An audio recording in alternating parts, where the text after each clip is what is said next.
Do you want to be ahead of the game for the latest in arts, music, cuisine, and entertainment across the Middle East's most dynamic capital cities? Al Monitor is proud to launch our City Pulse newsletters, focused exclusively on local news, starting in Riyadh, Dubai, Istanbul, and Doha. Each week, our on-the-ground writers in these cities cover the latest cultural happenings and trends, so you have everything you need to know for the best local experiences. To subscribe for free, go to almonitor.com, that's al-monitor.com, and sign up on our newsletter page. Welcome back to the Al Monitor Brief. I'm Adam Lucente. Today is Wednesday, May 6th, 2026. Iranian Foreign Minister Abbas Araghchi met his Chinese counterpart Wang Yi in Beijing on Wednesday, and the timing of his China visit is notable. Araghchi updated Wang on the latest developments in U.S.-Iran negotiations, saying, quote, "The issue of opening the Strait of Hormuz can be resolved as soon as possible." For his part, Wang said that China hopes the involved parties will, quote, "respond promptly to the strong calls from the international community." So what are these latest developments Araghchi updated Wang on? Well, Axios reported on Wednesday that the Trump administration believes it is nearing an agreement with Iran on a one-page document aimed at ending the war and establishing a more detailed framework for talks on the Iranian nuclear program. Iranian Foreign Ministry spokesman Ismail Baghai confirmed on Wednesday that Iran is studying a U.S. proposal and would convey its response to Pakistan. Back to Araghchi in China, the visit comes ahead of Trump's summit with Chinese President Xi Jinping next week, and as the U.S. increases pressure on China over Iran. U.S. Secretary of the Treasury Scott Bessent said Monday that China should step up efforts to get Iran to open the Strait of Hormuz, and the U.S. unveiled more sanctions on Chinese entities over alleged Iranian oil imports. In this episode, we'll hear from Rosaleen Carroll, the co-author of Al Monitor's China Middle East newsletter. Rosaleen explains the backstory behind China playing a larger role in the war diplomacy, how the People's Republic is responding to increased pressure from the Trump administration over its relations with Iran, and how the disruptions in the Strait of Hormuz are impacting the Chinese economy. Hope you enjoy. Rosaleen, welcome back to the Al Monitor Brief. Hey, Adam. Thanks for having me. Yeah, thanks for joining. So this trip, it's very interesting timing. Do you think it demonstrates China playing a greater role in diplomacy surrounding the war? How so? What are your thoughts on that? Yeah, so I think the trip does point to China playing a larger diplomatic role, but I think there's still a ceiling on what China can accomplish here.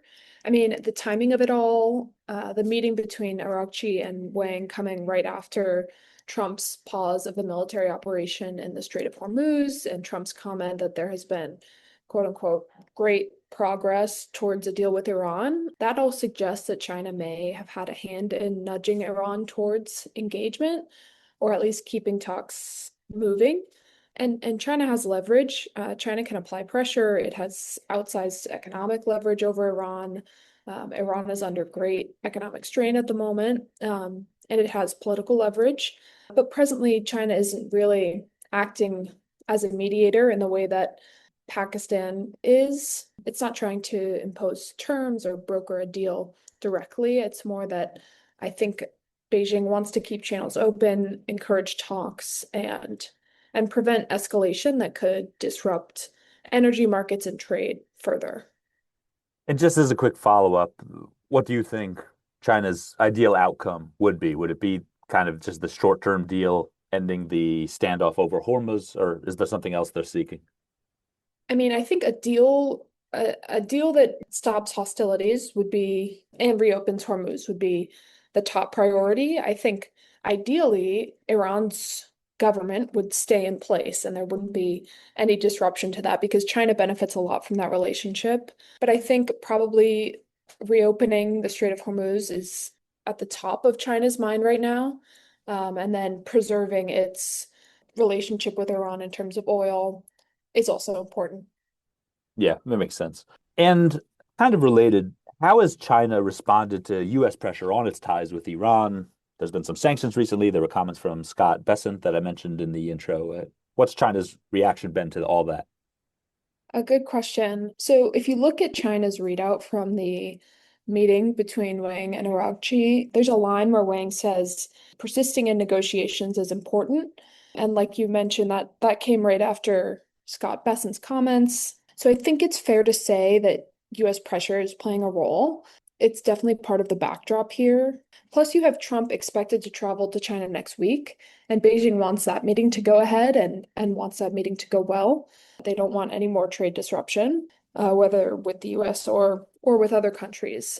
But at the same time, China isn't just rolling over. China is Iran's largest oil buyer, and so that relationship has been central to keeping Iran's exports going, and also gets Iranian oil to China at a discounted price. So it doesn't want to lose that. And this in response to the US sanctions, over the weekend, China's Commerce Ministry told domestic businesses not to comply with US sanctions.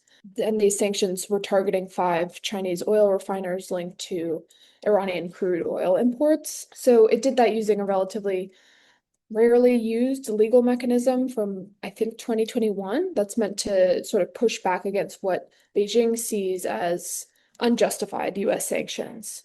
So overall, I think it's a balancing act. China is willing to help de-escalate, but at the same time, it wants to protect itself. Don't go anywhere. We'll be back with Rosaleen after this short break. Today's transformation of the Middle East is at the center of global geopolitics. Whether you're an analyst, diplomat, executive, or academic, you need the best reporting and analysis to understand what's really happening on the ground and what it means for the world.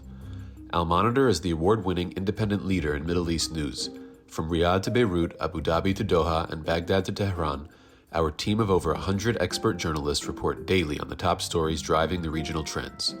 Download our mobile app and subscribe to Al Monitor to follow what leaders and decision makers are reading every day. Go to almonitor.com, that's AL-MONITOR.com, and use promo code POD25, POD25, for a discount. Okay, we're back. Rosaleen, finally, as you mentioned, China, major buyer of Iranian oil. How are the disruptions in Hormuz impacting China so far? I know it's not their only source of oil, but what has been the effect on China? In terms of oil itself, China is pretty insulated, or at least somewhat more insulated than other countries. I think Iran made up around 12% of China's crude oil imports in 2025. But like you mentioned, it has other sources and it has its own buffers. So in January, as of January, I think it had an estimated 1.2 billion barrels of onshore crude stockpiles. And I think it was the New York Times reported that China had upped its oil purchases in the first 2 months of 2026, so right before the war began. So it is somewhat insulated. Natural gas, on the other hand, is a little bit more complicated. It imports less of its total liquefied natural gas, LNG, than it does its oil, but oil can be sourced from many places, like we've mentioned, and gas is a little bit less flexible. So disruptions are harder to manage there. And then, even if China has some insulation on the energy side, I think the wider impact is still significant. Any disruption in the Strait of Hormuz affects not just oil flows, but also trade and shipping more generally. So that includes key Chinese exports like electric vehicles, steel, solar panels, a number of other things. So China, I think, is eager for a solution here, and it's certainly starting to feel the impacts of the closure of the strait. Very interesting. Rosaleen, thanks a lot for your time, and we look forward to more of your reporting and more of the Al Monitor China Middle East newsletter. Thanks so much for having me. Thanks for listening to the Al Monitor Brief. Be sure to follow Al Monitor for more on the stories impacting the Middle East. Until next time, I'm Adam Lucente.